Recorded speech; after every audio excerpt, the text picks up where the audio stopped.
നമസ്കാരം ഫ്രണ്ട്സ്, ഞാൻ നിങ്ങളുടെ സനിൽ പെരുന്തോട്ടത്ത് പുതിയ വീഡിയോയിലേക്ക് എല്ലാവർക്കും സ്വാഗതം.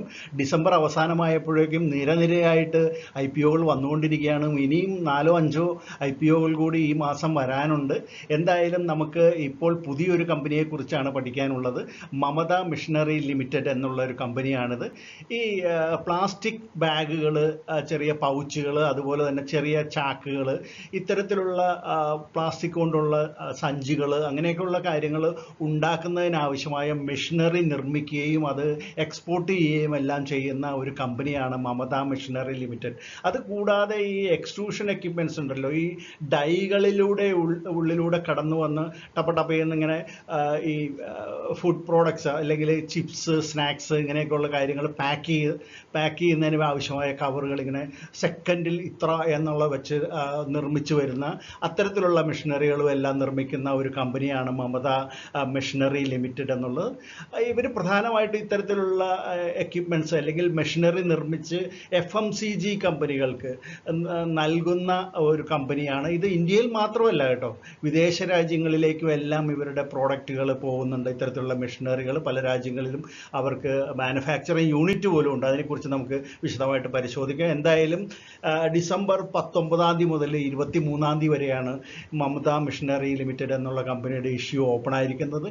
ഇവർ മാർക്കറ്റിൽ നിന്ന് 179.39 കോടി രൂപ മാത്രമാണ് റേസ് ചെയ്യുന്നത്. അതെല്ലാം തന്നെ ഓഫർ ഫോർ സെയിൽ ആയിട്ടാണ്, പുതിയ ഓഹരികളൊന്നും തന്നെ ഇല്ല. എന്തായാലും നമുക്കപ്പോൾ ഈ മമത മിഷനറി ലിമിറ്റഡ് എന്നുള്ള കമ്പനിയുടെ IPO വിശേഷത്തിലേക്ക് ഒന്ന് കിടക്കാം. നാഷണലും ഇൻ്റർനാഷണലുമായിട്ടുള്ള പല കമ്പനികളും ഇവരുടെ ക്ലയൻസാണ്. ചില കമ്പനികളുടെ എല്ലാം പേര് വേണമെങ്കിൽ ഞാൻ അവിടെ വായിക്കാം, നിങ്ങൾക്ക് പരിചയമുള്ളതായിരിക്കാം ഒരുപക്ഷെ. Balaji waters, Das polymers, Jeflex packaging, Euphoria packaging, sunrise packaging, Omflex India, Chitale foods, V3 polyplast, Dhalumal packaging industries LLC, Lakshmi snacks, Ganges jute, western India cashew, NN prince and pack, gift food products, Emirates national factory for plastic തുടങ്ങിയിട്ടുള്ള ഒരുപാട് കമ്പനികളുടെ list അവർ കൊടുത്തിട്ടുണ്ട്. അതിൽ ചിലതെല്ലാമാണ് ഇവിടെ വായിച്ചത്. എന്തായാലും 75ഓളം കൺട്രീസിലേക്ക് ഇവരുടെ machineries കയറ്റി അയക്കപ്പെടുന്നുണ്ട്.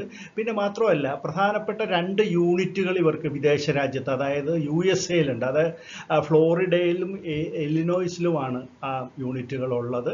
അത് കൂടാതെ 5ഓളം രാജ്യങ്ങളിൽ ഇവർക്ക് സെയിൽസ് യൂണിറ്റുകളും പ്രവർത്തിക്കുന്നുണ്ട്. അത് യൂറോപ്പിലും സൗത്ത് ആഫ്രിക്കയിലും ഏഷ്യയിലും അങ്ങനെ പല സ്ഥലങ്ങളിലായിട്ട് വിവിധ രാജ്യങ്ങളിലാണ് ഇത്തരത്തിലുള്ള സെയിൽസ് യൂണിറ്റുകൾ ഉള്ളത്. ഇഷ്യൂവിന് തൊട്ട് മുമ്പ് പ്രൊമോട്ടേഴ്സിൻ്റെ കൈവശം 92.45% ഓഹരികളാണുള്ളത്.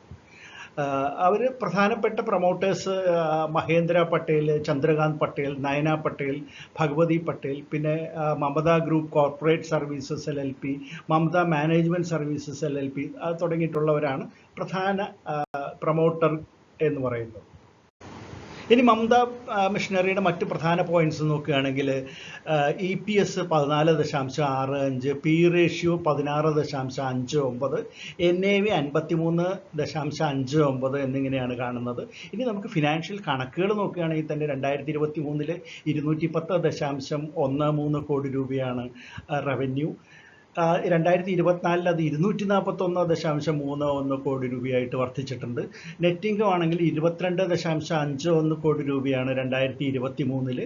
അത് 2024 ആയപ്പോഴത്തേക്കും 36.13 കോടി രൂപയായിട്ട് മാറിയിട്ടുണ്ട്. ഇനി നമുക്ക് ഇതിൻ്റെ വർധനവിനെ കുറിച്ച് പറയുകയാണെങ്കിൽ 2023 നിന്ന് 2024 വരുമ്പോൾ റവന്യൂ സൈഡ് നോക്കുകയാണെങ്കിൽ ഒരു 15% അടുത്ത് 14.84% വർധനവ് രേഖപ്പെടുത്തിയപ്പോൾ അറ്റാദായത്തിൽ 60%-ലധികം വർധനവാണ് ഉണ്ടായിട്ടുള്ളത്. അത് വളരെ മികച്ച ഒരു കണക്കുകൾ തന്നെയാണ്. ടോപ്പ് ലൈനും ബോട്ടം ലൈനും മികച്ച രീതിയിൽ തന്നെ നിൽക്കുന്നു എന്നുള്ളത്.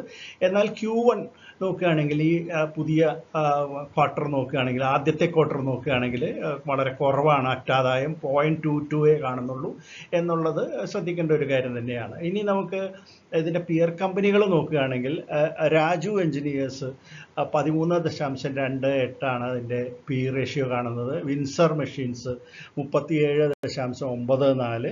പിന്നെ ഉള്ളത് കാബ്ര എക്സ്ട്രൂഷൻസ് ടെക്നിക്കാണ്, അത് 483.95 അതിൻ്റെ പി റേഷ്യോ കാണുന്നത്. 1979 ഗുജറാത്തിൽ ആരംഭിച്ച ഒരു കമ്പനിയാണ് മമത മെഷീനറി എന്നുള്ളത്. അവരുടെ IPOയുടെ ഡീറ്റെയിൽസ് നമുക്കൊന്ന് ചുരുക്കത്തിലൊന്ന് നോക്കാം. 19 മുതൽ 23 വരെയാണ് IPO ഓപ്പൺ ആയിരിക്കുന്നത്. 230 രൂപ മുതൽ 243 രൂപ വരെയാണ് പ്രൈസ് ബാൻഡ് എന്ന് പറയുന്നത്. ഇവരുടെ എംപ്ലോയീസിന് 12 രൂപ അവർ ഒരു ഷെയറിൽ ഡിസ്കൗണ്ട് കൊടുക്കുന്നുണ്ട് കേട്ടോ. അത് എംപ്ലോയീസിന് മാത്രമേ ഉള്ളൂ എന്നാണ് മനസ്സിലാക്കുന്നത്. പിന്നെ മറ്റൊരു കാര്യം, ഫ്രഷ് ഓഹരികളുടെ വിൽപ്പനയില്ല, എല്ലാം ഓഫർ ഫോർ സെയിലാണ്. 179.39 കോടി രൂപയ്ക്കുള്ളതാണ് ഓഫർ ഫോർ സെയിൽ. അപ്പോൾ കമ്പനിയിലേക്ക് ഒരു പൈസ പോലും വരുന്നില്ല, ഈ വിൽക്കുന്ന പ്രൊമോട്ടേഴ്സിൻ്റെ പോക്കറ്റിലേക്കായിരിക്കും പോകുന്നത് പണം.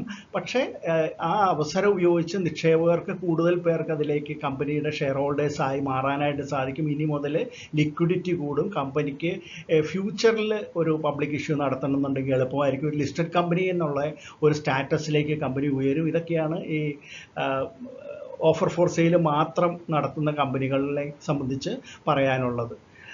അതിൽ മിനിമം അപ്ലൈ ചെയ്യേണ്ടത് റീറ്റെയിലറെ സംബന്ധിച്ചിടത്തോളം 61 ഓഹരികളാണ് ഒരു ലോട്ട് എന്ന് പറയുമ്പോൾ. അങ്ങനെ 13 ലോട്ട് വരെ അപ്ലൈ ചെയ്യാവുന്നതാണ്. 10 രൂപയാണ് ഫേസ് വാല്യൂ. 35% ചെറുകിടക്കാർക്കാണ് കമ്പനി ഷെയർ കൊടുക്കുന്നത്. 50% ഇൻസ്റ്റിറ്റ്യൂഷൻസിനും 15% നോൺ ഇൻസ്റ്റിറ്റ്യൂഷൻസിനുമാണ് അവർ ഓഹരികൾ ഇഷ്യൂ ചെയ്യുന്നത്. 35% ഉണ്ട് റീറ്റെയിലേഴ്സിന്.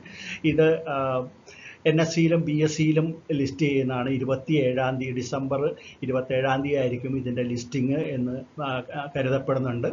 എന്തായാലും ഈ രംഗത്ത്, അവരുടേതായ രംഗത്ത് വളരെ എടുത്തു പറയേണ്ട ഒരു കമ്പനി തന്നെയാണ് മമത മെഷീനറി എന്നുള്ളത്. മറ്റൊരു കാര്യം, അമേരിക്ക പോലെയുള്ള രാജ്യങ്ങളിൽ ഇതിന് 2 മാനുഫാക്ചറിങ് യൂണിറ്റുകളുണ്ട്. അവിടെ നിന്ന് നെയ്ബറിങ് കൺട്രീസിലേക്കൊക്കെ അവർക്ക് ഇത് പ്രോഡക്റ്റുകൾ അയക്കാനായിട്ട് സാധിക്കും. ഇന്ത്യയിൽ നിന്ന് മറ്റു രാജ്യങ്ങളിലേക്ക് അവർ കയറ്റി അയക്കുന്നുണ്ട് എന്ന് നമ്മൾ നേരത്തെ പറഞ്ഞു. അതുപോലെ തന്നെ മറ്റൊരു കാര്യം, അതിൻ്റെ ടോപ്പ് ലൈനും ബോട്ടം ലൈനും വളരെ മികച്ചതാണ്. അതിൻ്റെ ഈ 2024-25 ആദ്യ ക്വാർട്ടറിൽ പ്രകടനം അല്പം മന്ദഗതിയിലാണ്. പക്ഷേ അത് സെക്കൻഡ് ക്വാർട്ടറിലേക്ക് വരുമ്പോഴത്തേക്കും വളരെ മികച്ചതായിട്ട് മാറുമെന്നാണ് കമ്പനിയുടെ റെക്കോർഡ് കാണിക്കുന്നത്. അതുകൊണ്ട് തന്നെ ഭയപ്പെടേണ്ടതില്ല. പിന്നെ മറ്റൊരു കാര്യം, ഇതിൻ്റെ ഏണിങ്സ് വെച്ച് നോക്കുകയാണെങ്കിൽ 2024 ഏണിങ്സ് വെച്ച് നോക്കുകയാണെങ്കിൽ ഇത് റീസണബിളി പ്രൈസ്ഡ് ആയിട്ടുള്ള ഓഹരിയാണ്. അതുകൊണ്ട് എല്ലാത്തരം ഇൻവെസ്റ്റേഴ്സിനും മമത മെഷീനറിയുടെ ഓഹരിക്ക് അപ്ലൈ ചെയ്യാമെന്ന് തന്നെയാണ് വ്യക്തിപരമായിട്ട് എൻ്റെ അഭിപ്രായം. മമത മെഷീനറിയുടെ IPO വിശേഷങ്ങൾ കേട്ടല്ലോ. ഇഷ്ടപ്പെട്ട് കാണുമെന്ന് വരുന്നു. ഇഷ്ടപ്പെട്ടെങ്കിൽ തീർച്ചയായിട്ടും ലൈക്ക് ചെയ്യാൻ മടിക്കരുത്. അതുപോലെ തന്നെ വീഡിയോയിൽ അഭിപ്രായങ്ങളും രേഖപ്പെടുത്തണം. നിങ്ങളുടെ വിലയേറിയ അഭിപ്രായങ്ങൾ ഞാൻ വിലമതിക്കുന്നു. വീഡിയോയെ എല്ലാ രീതിയിലും നിങ്ങൾ സപ്പോർട്ട് ചെയ്യുമെന്ന് പ്രതീക്ഷിക്കുന്നു. നമുക്ക് മറ്റ് IPOകളുമായിട്ട് ഉടൻ തന്നെ വീണ്ടും കാണാം. അതുവരെ നന്ദി, നമസ്കാരം, ബൈ.